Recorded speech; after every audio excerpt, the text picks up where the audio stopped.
Speaking of I balloons, feel bad.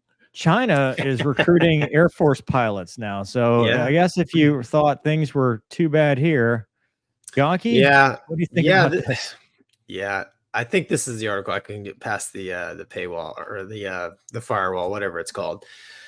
But yeah, China has reached out, and you know, in my mind, this is nothing new. China has reached out to pilots, maintainers, you know, any person that could get them some information to put them a step ahead, technology wise, tactics wise.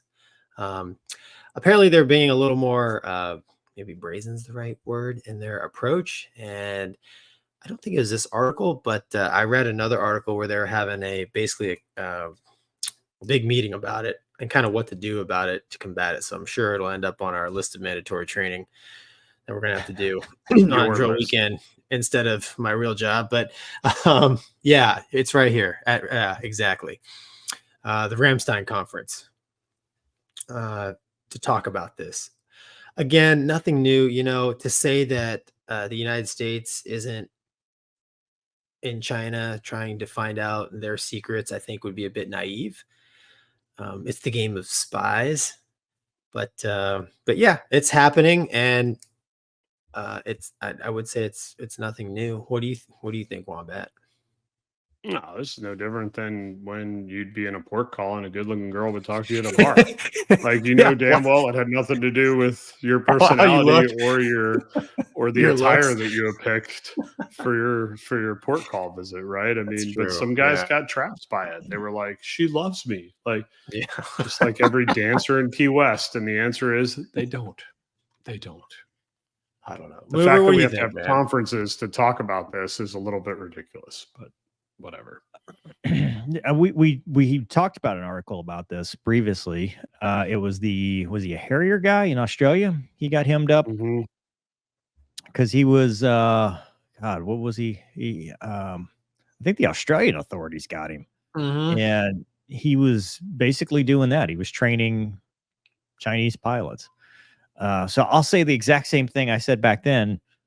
Don't, you know? I mean, dude, even if you're out, there's a certain level of patriotism, and you have to realize that China, Russia, North Korea, they're threats. If we're not in a shooting war, we're still worried about them as threats. And when you raise that right hand to say, I will support and defend the Constitution of the United States against all enemies, foreign and domestic, it didn't really have an expiration date. So if you are in this situation, I don't think, I mean, it's really providing aid and comfort to the enemy. You know, we might not be at war with them, but make no mistake, they're not our friends. So I think it's very important for anybody that has that information to keep it where it needs to be. China's always going to do what's in China's best interest. There's no doubt about that. So you can't fault them for wanting to do this, but any U.S. service member that takes the bait, there's a problem. I got a problem with that. You know, that's not right. Problem with that.